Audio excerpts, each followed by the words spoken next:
It is the idea itself that is the boss of everyone.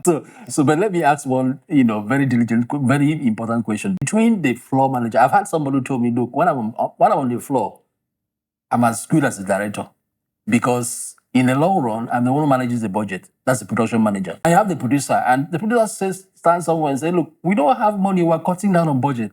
And the PM says, look, what do we do? And the director says, this is what I want to shoot.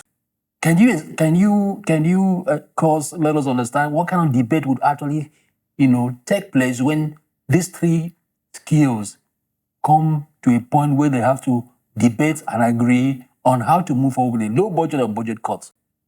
I've always said that it is never the director or the production manager or the executive producer or cinematographer that is the boss of film. It is the idea itself that is the boss of everyone, right? It just takes someone who has to take that decision and say, this is the direction I'm going.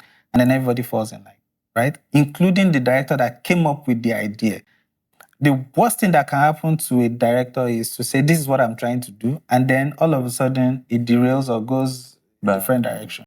So he still has to obey what he has already set in motion in the beginning. This is very bad. But what the right conversation should be, okay, you don't have money for this scene. Can we, because this scene is the most pivotal scene in this movie, can we take money from somewhere else and put into this scene? Or probably strike the set and go look for money. Yes, and go look for money. I'll say, you know what? Because if the discussion has been had long before first day of principal photography, all this would have been laid bare and it would have been solved. You can now say, you know what? I need this scene. The extra this scene will cost. Can we take it from this other scene? Because this other scene, instead of having them speak in the car, we don't rent the car again. I can have them speak in a room or stand somewhere, right? Because you understand that taking the car out of the scene doesn't affect the scene in any way. Sure. So you now say, okay, can you take the budget from the car and put it into this? Now, that is the collaboration that is supposed to happen. Yeah. And at the end of the day, we are still serving the same idea. purpose.